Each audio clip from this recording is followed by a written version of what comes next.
Terus niki kula mulai saking penjelasan nggih kias ali. Kias ali itu analogi kias nggih, analog dados tenggene ilmu-ilmu usul fikih itu ada kias itu kan kias aulawi dari bawah dikiaskan ke yang lebih apa? Atas. Ada kias setara namanya kias musawah setara. Ada kias fahwal khitab, maknanya ya orang pasti sadar kalau maknanya seperti itu. Sampean saya kira budaya, jawab mohon biasa mau. Budaya pantas, pinter pantas jawab. Kalau bolak-balik ngaji menerangkan. Kita ini hidup itu menjadi tahu apa malah menjadi tidak tahu gara-gara hidup. Nah, aku mari ke goblok sih, ora oleh. Gara-gara hidup menjadi tahu. Yo, ora sing bener gara-gara hidup menjadi tidak tahu. Kowe goblok itu sebab apa? Sebab tahu apa sebab tidak tahu? Wes gak polling gak apa-apa. Ayo 02 sik pira sebab tahu. Ini yang syukuran. Awal. Hidup itu menjadi tahu menjadi tidak tahu. Kowe Mas 01 ya. Oh. Menjadi tahu. Nah kowe tengah-tengah. Wong loro padha ora jelas ya, cara kowe. Ndak tahu. Berarti menang 0 pira. Biasa. Tawari ilmu hakikat ya. Jadi awal syaratnya jadi wali.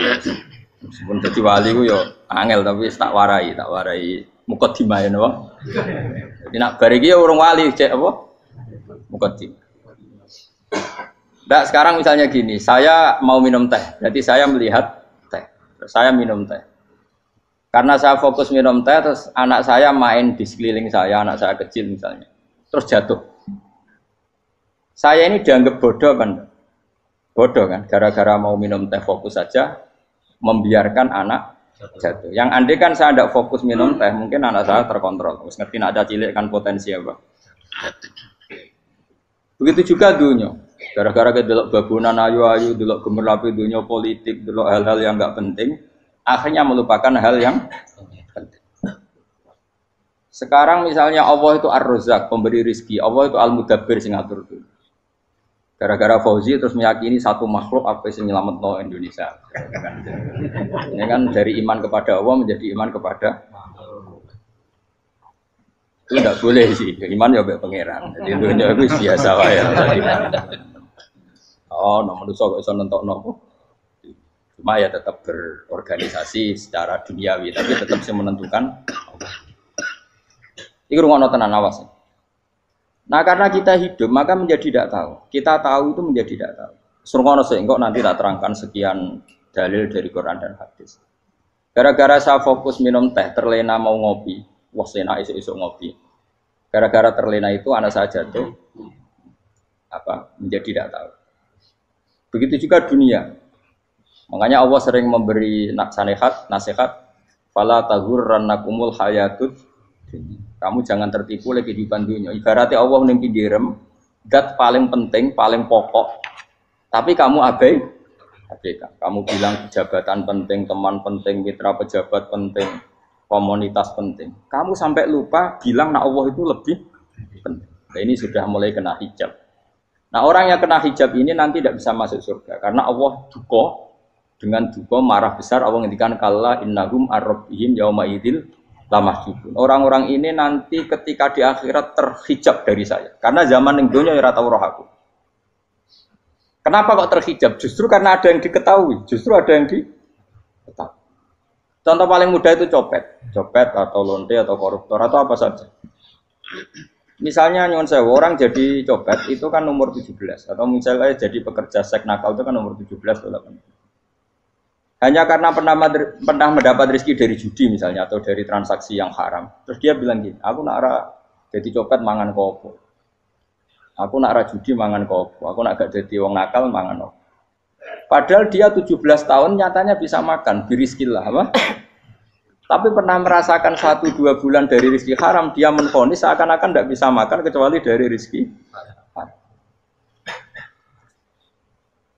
Ya itu tadi gara-gara tahu nikmatnya uang yang sepintas lewat haram, nyopet atau korupsi, terus menafikan nikmat-nikmatnya. Jadi dari tahu nikmatnya nyolong atau korupsi menjadi tidak.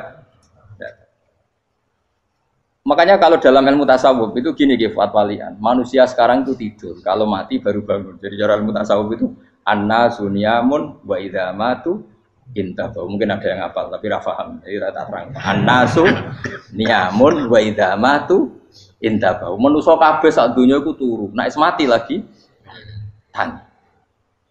Mergo kena wis mati iku lagi roh, jebule sing hak tenan iku sujud ning pangeran. Sing hak tenan iku subhanallah walhamdulillah. Sing hak tenan iku muni Allahu akbar. Kae zaman ning donya dintekno kowe ngomong, "Nu Amerika super power." Kenal presiden penting, kenal menteri penting, kenal kiai gede penting. Iku mbok entekno. Barang-barang sing cara akhirat gak mendesak mbok entek. Wong nak ramangan mati, nak ra duwe gaji sumpek.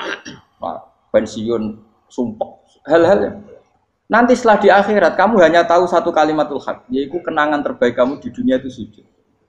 Jika kamu getun ketika hidup tidak pernah sujud. Makanya kata Rasulullah nanti kamu tahu ketika di akhirat hatta takuna sajdatul wahidatu khairan minad dunya wa ma fiha. Sehingga kamu nanti tahu bahwa sujud satu kali itu lebih baik ketimbang dunia dan sisinya. Karena ternyata setelah kamu di akhirat yang layak jadi poin kamu hidup di dunia itu hanya apa? Sujud. Nah, yang dunia kan WA penting, HP terbaru penting, babonan penting, mutra penting, ngomong terus berjuta-juta kalimat. Hanya karena kamu hidup. Tahu saya mati, kau ngerti, kau kabeh dak. Maka ilmu kamu itu setelah mati, lagi ilmu terlambat. Nah, pas ilmu mau terlambat itu Allah duka, kalla apa alhaqumut takahatu hatta zurtumul qabir kalla saufa ta'lamun summa kalla. Terus kalla law ta'lamuna ilmal yakin la tarawunnal jahim. Pas kowe ilmumu wis bener, Gusti ternyata penting sujud teng jenengan, ternyata penting jenengan Allah Akbar. Pas roh pas wayah mlebu neraka, kok wis kecewa. Ya saiki tapi wayah mlebu neraka, roh wis terlambat. Mane tak warai saiki ben ora roh pas wayah mlebu neraka. Kok nak roh terlambat, pas roh wayah mlebu. Sehingga ketika Allah melehno wong kafir, melehno itu mencibir orang kafir. Kata Allah begini. Ini mungkin yang hafal Quran bisa dicek lagi. Fakashafna angka fito akafa basarukal yauma hadid. Jadi kata Allah ngomentari orang kafir ketika di akhirat, laqad kunta fi ghaflatin min hadza. Kamu lupa kan kalau ada akhirat seperti ini kata Allah. Fakashafna angka fito aka. Sekarang kamu saya kasaf, saya buka semua fakta. Fa basarukal yauma hadid. Sekarang pandangan kamu tajam. Dulu di dunia bilang misalnya seks penting, dugem penting, narkoba penting, maksiat penting. Kalau enggak gitu saya pusing. Nanti di akhirat semua ini jadi problem. Artinya apa? Gara-gara di dunia melihat gemerlapnya dunia, dia menjadi tidak tahu pentingnya Allah, tidak tahu pentingnya akhirat. Maka dengan hidup malah menjadi tidak tahu. Maka untuk menjadi tidak tahu itu sebabnya dua. Makanya polling 01 dan 02 sama benarnya tadi. Gara-gara tahu yang menjadi tidak tahu, gara-gara tidak tahu yang menjadi tidak tahu. Tadi misalnya kamu fokus ya, misalnya rukin jelalatan untuk cawe itu, fokus untuk cawe itu, gak Allah waktu ngarepe kejengkang, kesandung. Berarti gara-gara melihat menjadi tidak tahu. Ya kira-kira seperti itu. Gara-gara fokus delok dunya nganti ra roh hae Allah Subhanahu wa taala. Di sini Allah sering pesan fala taghurrannakumul hayatud dunya wala yaghurrannakum billahil ghurur. Kamu jangan tertipu dengan kehidupan dunia. Makanya saya itu orang yang paling fanatik sujud. Soalnya kalau suwun jenengan sing sujud.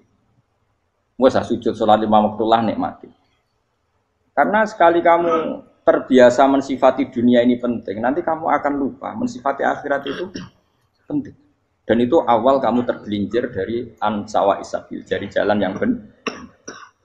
Makanya tadi pepatahnya orang sufi apa? Anna sunyamun wa idza matu indah. Manusia itu tidur, kalau mati baru. Terus contoh kedua begini. Kenapa Allah begitu murka ketika orang tidak mengerti hak-haknya Allah? Bukan karena Allah anarkis atau keras, tidak. Memang secara akal pasti begitu. Saya sama tak beda ini. Lihat contoh gampang-gampang saja, tak wari logika. Kalau ada orang buta lewat kemudian nabrak tembok, karena apa? Karena buta kan? Buta itu maknanya apa? Tidak tahu. Akibat tidak tahu, nabrak tembok.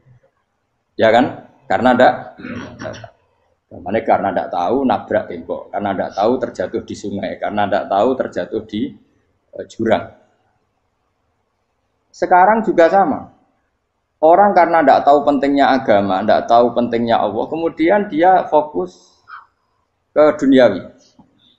Akhirnya ya nabrak tembok. Natijanya sama enggak? Saya ulang lagi ya, orang buta karena tidak tahu nabrak tembok. Orang fokus untuk perempuan cantik atau melihat apa, kemudian dia tidak tahu depannya juga nabrak. Untuk menjadi nabrak itu syaratnya tidak tahu apa tahu. Bisa dua-duanya. Tidak tahu ya sebabnya nabrak, fokus ke yang lain ya bisa. Maka tidak tahu ya sebab nabrak, fokus ke yang lain juga sebab.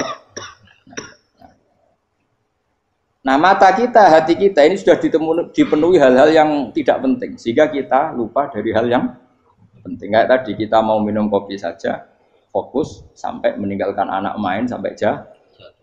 Berarti minum kopi sebenarnya tidak satu kebodohan. Tapi ketika membiarkan anak kecil jatuh itu adalah kebodohan. Sebetulnya makan, menikmati dunia itu tidak kebodohan. Tapi ketika Anda melupakan Allah itu menjadi satu apa? Kebodohan. Ini disebut kamu jangan terlena oleh kehidupan apa? Dunia. Nah kenapa terlena? Itu kakean delok. Mulane Nabi itu ora tau delok dunia. Nabi, saya ini tak latih gitu wali, tapi muka dimah. Kulon itu belum pernah delok. Saya pernah punya kakak wakil bupati, punya teman gubernur banyak tuh. Kalau delok susu rawani, mereka khawatir senang. Nabi itu pernah, Nabi itu jenenge manusia, pernah lewat itu. Kemudian tonggo-tonggone Nabi kebetulan pas pulang bawa unta-unta banyak. Itu Nabi melihat mungkin 0, sekian detik. Itu dilori pangeran. La tamuddanna ainaika ila ma matta'na bihi azwajam minhum zahratal hayatid. Jadi misalnya kayak rogen misalnya dulu wong numpak Alphard pejabat ana sing bukakno. Enak aja nak jadi wong ngene iki. Kalimat itu direkam oleh Allah bahwa Mustafa pernah ngomong enake dadi wong iku numpak Alphard ana sing bukakno. Tapi kan tetap kirim. Sehingga nanti di akhirat kalimat itu direkam misalnya nanti ternyata yang numpak Alphard misalnya nyuwun sewu misalnya yang numpak Alphard tadi tetap di neraka, kamu ya ikut di neraka. Karena dia menikmati Alphard lali akhirat, kowe yo ngangen-angen kepengen seperti itu. Maka poinnya sama. Kalau pun rokok bareng. Terus ada orang sujud di musola, melarat sujud. Kowe gak pernah enake dadi wong iku. Padahal sujud itu yang menjadi orang masuk surga. Terus kowe ditakoki ning akhirat. Kowe tahu angen-angen dadi wong sujud mboten nate. Tapi kowe tahu angen-angen mewah nate. Yes, seneng kono kira-kira gitu. Lha iku latara undal pas kowe roh ilmu yakin pas wae mlebu neraka. Lha iki mulane tak ajari dini kiat-kiat supaya kira mlebu. Makanya latih melihat dunia gue juga kesuwen. Misalnya di konco, di pejabat. Kalau nanti di keluarga pejabat, sampai sekarang pun saya sering punya teman. Buat nanti kalau melihat bahwa dia pejabat. Karena saya takut dosa. Saya melihat dia seorang mukmin yang sujud, yang sholat. Saya bodoh sekali kalau melihat dia pejabat. Karena itu tidak ada artinya di akhirat. Saya sampai sekarang yang saya melihat presiden orang yang mukmin, sehingga saya harus hormat. Saya melihat bupati orang yang mukmin, sehingga saya harus hormat. Melihat sampean ini wong sing mukmin, malah gue jalalan barang ini sudah mukmin plus. Jadi rasa tiga ekor tuh pinter gue jalalan. Jalalan budal bisa gaya bisa. Budal lu rano mana nih? Oh anu keangger wong bisa maca kitab oh. Just lah. Jadi saya ulang lagi ya. Makanya saya itu nanti kalau sampean alim sudah kayak saya, itu pasti nggak kagum sama sahabat. Sahabat itu, apalagi Rasulullah ya tentu. Sahabat dulu aja yang gampang ditiru. Sayyidina Umar ketika ditusuk oleh siapa Abu Lu'lu siapa? Al-Majusi. Abu Lu'lu itu seorang Majusi. Dan Umar itu orang pendendam. Dia orang pendendam. Tapi tentu karena dia orang baik, ya pendendamnya hal-hal yang baik. Coba kalau kamu ditusuk orang itu dendam enggak? Kira-kira sebagai manusia kan dendam. Itu tanyanya begini sama yang ya taruh sekarang orang dekatnya. Yang bunuh saya tadi siapa? Oh itu Abu Lu'lu Al-Majusi, Hulamul Muhirah. Dia budaknya Muhirah. Majusi, iya ya Umar. Dia sudah mau mati. Itu ngetikan gini, sama siapa alteknya? Alhamdulillahilladzi lam yaj'al maniyati biyadi rajulin sajadalaka sajdah yuhajuni biya yaumal qiyamah. Ya Allah, terima kasih sekali ya Allah. Engkau mentakdirkan saya dibunuh oleh orang yang enggak pernah sujud. Kalau saja dia pernah sujud, maka dia berhak menuntut saya dengan sujudnya untuk masuk surga. Artinya gini, kalau dia ditusuk orang yang pernah sujud, misalnya Sayyidina Umar kok ditusuk oleh Ruhin, kemudian Umar masuk Ruhin masuk neraka, aku tetap wedi Gusti. Iso wae sujudnya dia menjadikan nggak berhak masuk neraka. Artinya Umar sangat hormatnya pada sujud itu dia nggak berani. Jadi kira-kira kok Umar sujud kue, itu kira-kira rawani masuk anak kue mlebu neraka. Piye-piye di kekuatan sujud yang mempotensikan tetap dia masuk surga. Makanya dia seneng, dedame kesampaian. Syukur lah, nak mateni aku nggak tahu sujud. Jadi tak patut nang neraka langsung gludeng ngono kira-kira gitu. Saking hormatnya ambek sing jenenge sujud. Tapi kita sekarang enggak rawong ning musala sujud. Ya kan wong nganggur. Otak kita ini sudah PKI lah kamu. PKI halus. PKI yang tanpa kartu, paham? Makanya Allah kalau muji sujud, enggak sampean tak latih supaya baca Quran yang benar. Kayak apa Allah bikin Ka'bah? Kayak apa mulianya Ka'bah? Itu dibikin Allah untuk apa? Lil akifina wa satusai warrukais sujud, dan untuk orang-orang rukuk dan sujud. Ketika Allah menurunkan rezeki di bumi dan di langit, itu perhitungannya Allah mau sitok asli. Rabbana liyuqimus shalah. Faj'al afidatan minan nas tahwi ilaihim warzuqhum minas sama. Gusti, ben nak sujud ku kuat. Piye-piye menungso nak ramangan ra kuat. Nak is kuat dia tenaga yo ben sujud, liyuqimus shalah. Ketika Allah muji orang baik, atau ibunal abidunal hamidunas saihuna satruse arraqiunas sajid, yang rukuk yang sujud. Karena tadi ketika nanti Anda di akhirat, kenangan terbaik Anda di dunia itu hanya sujud. Liyane iku coba misalnya kene akhirat terus video disetel sih, pas kongkoi ini perapatan. Bariku nglamunem disetel. Mungkin jadi pegawai negeri, ngayal gajinya sakmene, engko sakmene gue ayo, wan terekam kabeh. Oh rai sini wong. Terus tokoh idola sing duwe wae sing tumpakane Alfa di sekretaris saya. Iku mbok nang utekem iku berpuluh-puluh tahun. Dan itu jumlahnya poinnya misalnya 100.000. Bareng idol anu Kanjeng Nabi mau 10%, cuma gayanya mau sholawat, tapi sebetulnya agak tahu bayangno ini miskinan Mbak Amit nih miskinan. Gayanya mau sholawat tapi teke ora tahu pengen melarat koyo. Itu direkam. Makanya dari Habib-habib sing alim-alim niku almar'u ma'aman ahabba hada targhib wa tarhib. Kita ini kan sering dimotivasi mubalik. Mubalik itu kan saya naik dhewe nang. Harus pokoknya seneng Nabi swarga. Dari Habib-habib sing alim nak ngritik, masalahnya dhewe mu almar'u ma'aman ahabba. Wong dibarengno wong sing disenengi. Apa kamu bisa menjamin seneng Nabi saudure seneng wong-wong itu? Jangan-jangan kita lebih berkeinginan seperti orang tertentu yang kaya raya, yang terkenal, yang hebat. Meskipun kue oleh sana muni seneng Kanjeng Nabi. Jangan-jangan status cinta kita terbukti ke orang itu. Iya toh, misalnya gambarnya pasang neng kamar, puas. Partai, uang, kuasa. Terus kue nyumbang masjid nyuwun sewu mau 50.000. Tapi bareng nyumbang untuk kemenangan orang itu 10 juta. Nyebut wong itu satu hari 100 kali. Nyebut Nabi pendak sholat. Bareng dihitung, dipoling mbek malaikat. Disurvei buat dipoling orang-orang pokoknya. Dengan cara begini status senangnya orang ini ke siapa? Ya, ono pengajian sholawatan nyumbang 50.000. Nanggo pemenangan. Harus sudah. Diundang hayya ala sholah melakukan ngenteni komat. Tapi nak diundang acara kampanye teko ngarep sedurunge 2 jam. Dari sekian di polling, terus kadar cintamu ke siapa coba? Dari sekian indikator misal cara polling. Jangan-jangan diputuskan lebih seneng ke itu. Ya sudah almarhum aman. Apa? Makanya kata orang-orang alim almarhum apa? Orang itu terserah disenengi. Masalahnya kita tidak ada jaminan lebih seneng Nabi. Ya ora ono jaminan ya saya sampean misalnya. Hitung dhewe-dhewe ora usah meneng terus kok wedi dosa wis kadung dosa iku wis kadung. Makanya Sufyan Ats-Tsauri itu dadi wali ku mangsa mergo ibadah akeh mboten. Sufyan Ats-Tsauri gurunya Imam Syafi'i. Dadi wali ku sederhana. Sama tak ceritane orang-orang jadi wali dengan cara yang sederhana. Tapi kan niru copy paste ya, artinya ora apa ya, KW lah. Kalau niru enggak apa-apa, tapi KW kebaikan. Sufyan Ats-Tsauri itu ditanya, "Kenapa kamu sedekat itu sama Allah dan Anda keramat?" Jadi resepnya begini, Dok. Saya itu belum pernah ke masjid nunggu adzan. Paling enggak setengah jam, 1 jam sebelum adzan itu saya sudah ada ke masjid. Ditanya, kenapa begitu? Ketoke kok kawula sing elek, moroe ngenteni dicelup. Terus ngerti nak wayahe yak ngono iku Allah nyeluk. Misale saya punya cah dalem.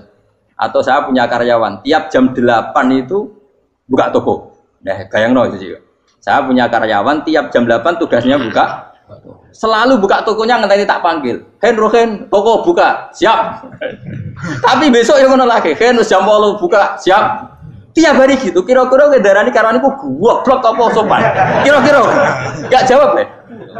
Goblok kritik ndak usah gitu. Nah, Sofyan Asori tidak mau gitu. Wis ngerti nek Allah ya mono wayahe manggil. Dadi ya kerja mali wis ning kono. Dadi nek Allah hayya ala sholat pun Gusti. Hayya ala sholat pun teng mriki. Iku sudah dadi wali. Oh, iku saya buat tiru tapi kawe lho, enggak masalah, tapi ini kan resep, no. Lho mangkel lo gak kira-kira. Ana karyawan tiap jam 8 kon buka toko. Selalu marane ngenteni di pagi. Jadi wali dulu tuh punya cara muamalah sama Allah tuh luar biasa. Ya ora usah mbok tiru terus kemen dadi wali wis ra iso kadung salah. Biasa wae. Aku lah nganti saiki ya biasa wae. Aku mau masjid ngenteni mek kumat ya biasa wae. Tapi aku kan iso dadi wali lewat jalur liya lah aku ya. Jalurku kan akeh. Mulang ya mari wali, sabar ning coba ya mari wali. Jane ana jalur fikir ya mari wali. Tapi kan loro, fikir loro. Jadi Imam Adil ya wali, dia bojo judes itu wali, masyhur. Ana wali barokah di bojo judes. Jadi ya jalur dadi wali. Wah lebih ngeri lagi. Ngeri tenan, nanti akhirat aja wedi. Jadi anak jote wae kan. Para suami takut istri silakan baris, bareng sing wis baris, bareng sing wedok. Pak Rene lho tetep moro-moro. Wah, wedi bojo kegawangan ini akhirat bahaya, you know. Yes. Bahaya wedi bojo nganti kegawan apa? Masyhur jadi cerita-cerita wali guys. Biasa ulang lagi ya. Latih, meskipun dari kecil latih. Makanya kamu tahu kenapa Quran itu kalau ngendikan sujud kayak gitu spesial. Balillah fa'bud wa kum minas syakirin. Jadi meskipun kita di dunia umumnya orang saya makan, saya minum. Saya juga punya istri, punya keluarga. Tapi saya belum pernah melihat anak saya itu sebagai anak saya. Saya kalau melihat anak saya ini teman sujud saya, nanti yang meneruskan sujud saya. Saya tenan kulon bolak-balik ditanya istri saya dan agak-agak marah. Terus Pak, kenapa kamu hormat sama anak sampai gitu? Kalau nanti manja gimana? Kalau terlalu manja, saya bilang itu udah anak saya. Itu nanti yang meneruskan sujud saya, meneruskan rukuk saya nanti pasti mati. Dan saya butuh di bumi selalu ada yang sujud sama Allah.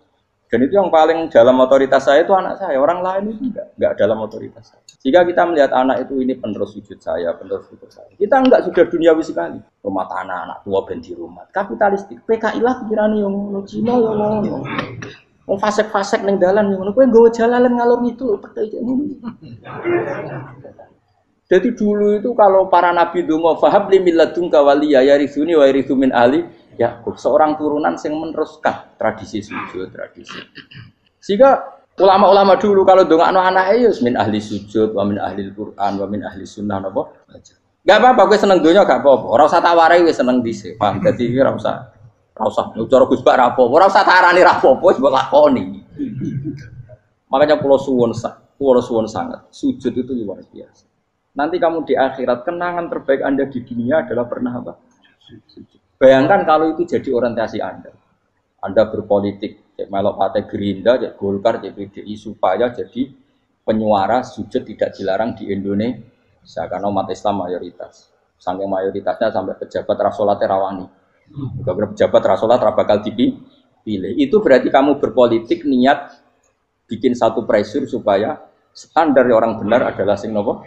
Sujud itu ya benar. Kok yang kaya kerja biar bisa beli tanah untuk masjid, yang orang miskin ikut menopang supaya masjid itu berdiri. Semuanya orientasinya menuju apa? Sujud. Jadi tidak sujud itu harus jadi wong khusuk sing goblok terus sujud terus. Tahu-tahu negara dikuasai komunis misalnya. Terus akhirnya sujud gila. Termasuk menciptakan satu suasana Islami di negara ini juga berarti menciptakan keberlangsungan sujud. Karena dengan suasana Islami berarti sujud tidak dilarang bahkan dianjur dan sebagainya. Ini penting saya katakan karena kalau tidak diingatkan ruwet. Nabi itu pernah punya anak dalam. Anak dalam itu setelah mau boyong terus santri itu ditanya, kamu minta apa sama saya? Ya Rasulullah kasih waktu 1-2 hari mau saya pikir. Karena yang menanyakan orang yang Sayyidul Awwalin wal Akhirin setelah sekian 2 hari, minta apa kamu? Jaluannya gak tanggung-tanggung. As'aluka murafaqataka fil jannah. Saya minta jadi temanmu di surga. Oh Nabi kaget tuh. Kok kalian diwarai wong? Mboten tercemar. Kok Nabi diwarai wong ndak ada ya. Terus kenapa kamu minta itu? Kata tadi, kalau saya minta dunia itu nanti zailah, dunia itu pasti hilang, faniyah pasti hilang. Maka yang abadi adalah saya jadi temanmu di surga. Tapi apa kata Rasulullah Jabir? Fa'inni ala nafsika bikasrotis sujud. Ya sudah kamu bantu saya, kamu memperbanyak sujud. Kayak apa? Nabi pun mintanya fa'inni ala nafsika bikasrotis sujud. Saya bantu untuk menolong diri kamu memperbanyak apa? Makanya di pertama surat turun itu ada wasjud, kamu bersujud dan kemudian mendekatlah kepada Allah. Tapi sekarang enggak, karena kita kena hijab duniawi, mitra penting, semuanya penting dan semuanya penting itu makna di hati kamu adalah hadun. Bahkan ngidolakno kiai perkara hadun nafsu, kowe nak dadi kiai gede. Wah, teko ditolak al-badru. Wale napu pidato MC-ne muni Saiful Fadilah wal Karomah, mbah sauni-unine MC. Baru disangoni dihormat. Tekan muji ulama wae dari segi ya baru bisa wayo akeh macam-macam. Utek nek saya elek, tekan muji ulama wis dari segi. Makanya saya ini termasuk ulama, kalau kan saya ngebis biasa. Kalau jarang kerso di panggungnya seneng dulu. Supaya semua ulama udah dipandang secara apa? Dunia. Saya sampai sekarang ngedus anak kula biasa. Teng pasar gitu biasa, kalau marung teng pasar mangan gitu biasa. Nak seneng kula ben atas nama wong alim karena apa? Kalau kita terlalu menikmati dunia, lama-lama orang seneng ulama juga dari sisi dunia. Keren dadi kiai teko disualami dicucupi munggah. Ya enggak apa-apa itu enggak dosa sebenarnya, tapi takut saya utek elek-elek iku ngidolakno perkara dunia, show-nya itu lho, Pak. Jadi wong ini tak pikir teko ngaji bar wis warmu paham karmu ora karep. Mulan ngarep ora ngaji karmu. Mesti rugi kowe ya, aku tenang ae lah aku. Ben orang itu latihan ikhlas, napa? Latihan. Lho kadang gitu protes mbek tiyang dia. Gus, jenengan sekali-kali nak tidak tak derekno kok umum. Aku itu tidak mengharamkan itu, meneh kula dereng tuwa. Dereng haji malah turun, topa meneh. Dalane ra roh dereng kiai malah ngel-ngel wong. Ngurusin tahu tak mendarat nang kota, tak kon sepeda motor kan terno ning gone Malibu. Dalane ora malah yo nerang. Lha kene dalan akhirat ora ro donya ora ro sing ora iso. Lah tak kowe wong ijo urip. Dalan donya ora ro dalan akhirat ora mbok ro iku apa. Repot. Jadi kenapa saya ndak mau, bukannya menolak. Saya senang kalau kiai-kiai terhormat, senang sekali. Saya senang kalau ada ulama dihormati karena supaya jadi tradisi ulama itu terhormat. Tapi jangan semua ulama mau dihormati. Nanti lama-lama jadi siklus. Tekan mencintai kiai saja karena fasilitas. Gue senang jadi imam masjid akbar, masjid Istiqlal, imam besar. Senang mergo kenal presiden, datang dikawal. Senang jadi sudes, wah keren sholat ngarepe Ka'bah, teko dikawal askar. Ya kalau senang karena itu kan berarti menjadi dunia. Itu sirinya kenapa Rasulullah ketika ba'da Fathi Mekah sudah menguasai Mekah, sudah naklukkan Mekah Madinah. Nabi itu satu hari terbiasa mau sarapan saja kadang nggak ada yang dimakan. Tanya ya Aisyah apa saya bisa sarapan? Enggak ya Rasulullah. Ya sudah saya tak puasa. Supaya tetap terkontrol bahwa umatnya mencintai beliau bukan karena kebesaran. Itu Rasul. Itu setelah periode Mekah loh, jangan kira itu periode Medina. Apa? Itu periode apa? Medina loh. Periode yang setelah Nabi punya segala. Tapi Nabi tetap seperti itu. Kenangannya Aisyah sebagai istrinya apa coba? Dia cantik sekali. Aku tahu dia jal turu ngarepin Nabi terlentang. Ya Nabi tetap sholat. Nah, beliau sujud sikilku tak ingkretno. Nah, beliau ngadeg tak lonjoro meneh. Jadi Aisyah wa ana muqtaridotun bene adi turu terlentang. Jadi cara ya sudah terlentang. Nabi nak sholat suwi dia tetap sholat. Oke di bojo ayu orang ngerasa sholat. Bojo elek ora sholat meneh. Bojo elek ya menjunub meneh. Wis kowe ora kena go contoh kasus itu wong kasus. Kowe di bojo ayu prawan turu karep pusing sholat ora bos misale lho. Pemene wong jegoten wae tambah over. Mustofa kalau orang nyek jegoten liyane ora usah tersinggung. Mergo nak nyek wong akeh dosa, nak nyek wong sitok ora. Misale dosa tak hitung mau ke sore. Aku nyek dosa sitok, mulang ganjarane 10. Cek susu piro? Cek sarplus ngerong dagang cek. Cek badi. Iku enak adene ra ikhlas. Ra ikhlas aku yo ra ikhlas ilmuku, malah lara. Malah neraka ping 13 sebenarnya. Makanya ini dipikir, saya ulang lagi, harus dipikir secara matang-matang bahwa kita tidak boleh terlena oleh kehidupan dunia. Menjadi bodoh kan Anda minum teh, kemudian anak Anda jatuh di pinggir Anda. Paham? Nah, sekarang menyangkut mukjizat. Ini masih tentang ayat ini, nanti sampean tahu logikanya. Tak beda, tidak jawab satu-satu aja. Karena iman sarannya harus tahu. Fa'lam itu tak tahu. Fa'lam annahu la ilaha. Ketika sekarang telur, saya memberitahu misalnya, Gen, telur ini udah dipitik, cara gue mungkin tau. Ayo jawab satu-satu. Mungkin kan? Tapi pertanyaannya, saat telur menjadi pitik kemudian mungkin, dan ayam ini bisa terbang, bisa selingkuh, bisa punya anak turun, itu menjadi mungkin itu kan kamu pun tidak ikut menciptakan. Ikut gak kamu menciptakan telur menjadi ayam? Tidak kan? Kan di luar kudroh kamu, di luar kemampuan kamu. Tapi kamu bilang itu mungkin. Ada onta yang buting, yang sudah hamil sudah. Kamu bilang, nanti onta ini mau punya anak. Dan anaknya nanti bisa jalan seperti induknya. Kamu katakan apa? Mungkin. Tapi saat Anda katakan mungkin, Anda ikut menciptakan enggak? Enggak kan? Tetap itu kudrohnya Allah. Tetap itu. Maka para nabi itu tidak tahu bedanya antara onta yang keluar dari indukannya dan keluar dari batu. Itu syaratnya jadi nabi, syaratnya jadi wali. Nah, saya kira nabi. Makanya Nabi Soleh ditakoki, bukti nak kudrohe pangeran itu. Lah kamu minta apa kata Nabi Soleh? Silahkan ada unta keluar dari batu itu. Nabi Soleh bisa. Ya tenan terus unta keluar dari batu. Terus kaumnya gawok. Wah kok hebat tenan unta metu kok batu. Jare Nabi Soleh, ya padha karo unta lahir kok indukane. Bedane apa? Yo beda. Lah bedane apa? Metu kok watu kok ya ora melok gawe. Metu kok indukane ya kowe ora melok gawe. Bedane apa? Tapi utakmu kena hijab, ngono niku ana bedane. Cara nabi-nabi ora roh bedane. Lah kula termasuk warasatul anbiya ya ora roh bedane cara. Waras utek kula niku waras. Lho lha yo misale kowe cara iman seperti itu yakin dadi wali. Wes sama amatir-amatir lah, wali swasta lah, pokoknya wis dadi. Jadi manusia itu lucu, sesuatu yang dia pun tidak bisa. Iku sok bedakno. Kalau telur menjadi ayam mungkin. Sapi keluar dari indukan mungkin. Biji padi menjadi padi besar mungkin. Tapi nak watu kok jadi biji padi mukhal. Lu saat yang dikatakan mungkin-mungkin itu apakah manusia ikut memberi? Tidak kan? Ikut menciptakan? Harusnya kan dia tetap bilang, yo aku menyaksikan itu karena ada kekuatan X yang menciptakan itu. Harusnya dia kalau mau konsisten kan, saya tidak bisa menciptakan telur jadi ayam, tapi ada kekuatan lain yang menciptakan. Dan saya tidak bisa. Jadi telur keluar dari ayam ya kita tidak bisa menciptakan. Sapi keluar dari indukan ya kita tidak bisa menciptakan. Termasuk untanya Nabi Soleh yang keluar dari batu besar kita. Makanya semua Nabi itu tidak tahu bedanya. Itu bedanya Nabi sama enggak Nabi. Makanya Nabi itu tenang ya, masyhur. Ketika perang Khandaq, Nabi itu kelaparan. Kemudian Jabir datang, ya Rasulullah, istri saya menyiapkan makanan untuk orang 6. Karena kambingnya hanya kecil. Maka hanya orang 6 saja yang kau boleh datang ke situ. Tapi Rasulullah dengan santainya, ya ahlal Khandaq.